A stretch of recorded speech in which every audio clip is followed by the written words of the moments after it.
that information. We'd be robbing a civilization of the opportunity to rebuild itself. There's no guarantee that a civilization will evolve from the seeding process. The entire race could die out before it even reached sentient status. And we would be throwing away an incredible opportunity. Or consigning billions of potential lives to oblivion.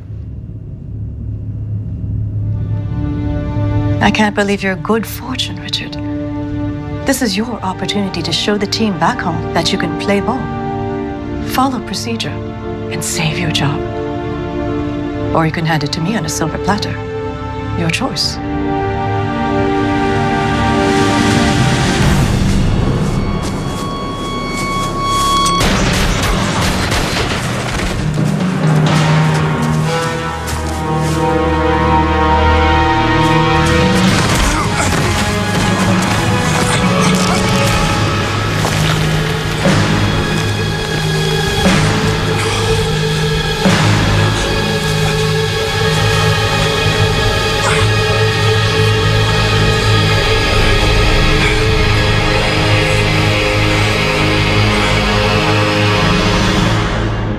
How dare you threaten me? It's not a threat, Richard. I'm simply telling you how things are going to play out if we lose that device. Richard, please. They were a kind and peaceful race, one well worth saving. We need to get rid of it. Look, the energy signature that device is giving off is very similar to one we encountered in M1B129. It can induce mass hallucinations. Or function as a means of communication between two very different species. Let's act quickly. Salvage the data and destroy the device. Thank you all, both, for enlightening me. I'll make my decision shortly. Please.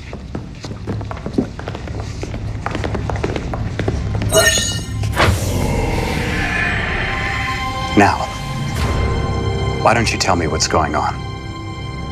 This has gone on long enough. Use your other hand. Go on. I have no intention of letting you die. Now climb back up, John.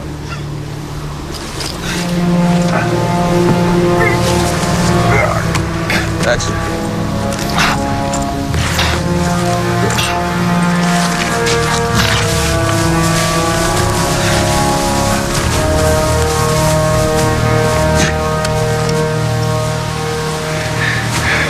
What the hell's going on here?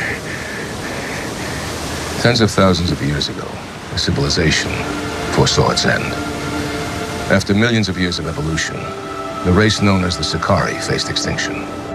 Knowing they couldn't save themselves, they spent their final days creating the means to start over. They built seed carriers, each with a different target world programmed into its navigation system.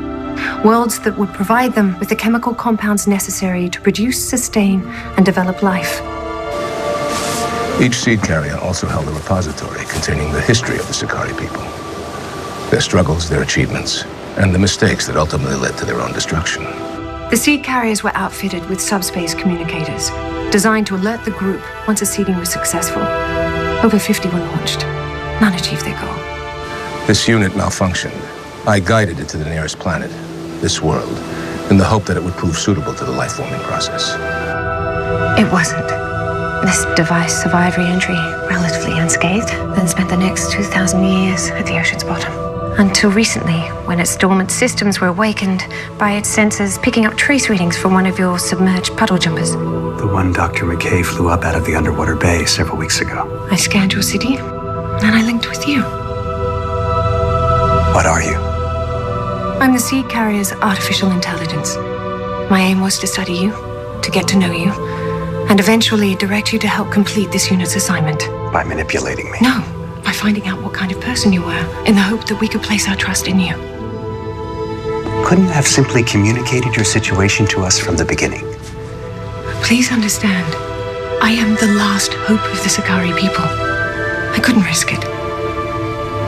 I'm sorry. As a soldier, you were a threat. If anyone was to use force to secure the repository, it would have been you, the military man. So I connected with your mind to distract you. Distract me? Making me think the jumper had been sabotaged would have been enough of a distraction. You would have discovered the subterfuge. I'm unable to maintain a static